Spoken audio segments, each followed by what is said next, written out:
I just uploaded a new episode to my Game Day Express podcast. Go check it out wherever you listen to podcasts. All right, now into the real conversation. So the SEC is slam packed like it always is. You got Ole Miss going to Norman. You got Starkville hosting Texas. You got A&M going to Baton Rouge. All three games are going to be top tier. I know I would have had a lot on South Carolina if they would have performed better against Oklahoma. So the games I'm watching is Ole Miss, Oklahoma, which I got Ole Miss winning. I got Vandy winning over Missouri.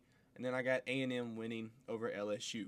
Jumping over to the ACC, kind of weaker of a slate than the SEC and a couple other conferences. The only games I'm eyeing right now is SMU versus Wake Forest. Always keep an eye on Georgia Tech. They're my ACC champs right now. Nothing else really pops out to me. So those are the two ACC games that I'm eyeballing, giving Tech and SMU the win in both. Now, out of the Big Ten, you got a lot of top-tier matchups with Indiana hosting a hot UCLA team.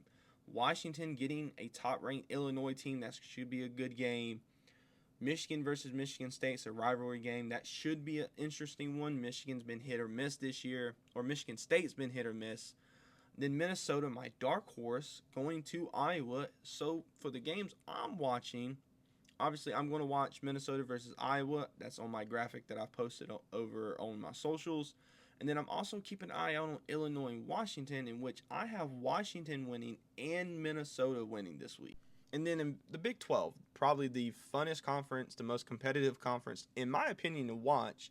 Not overall talent compared to the rest, but overall top to bottom, they're all right there with one another.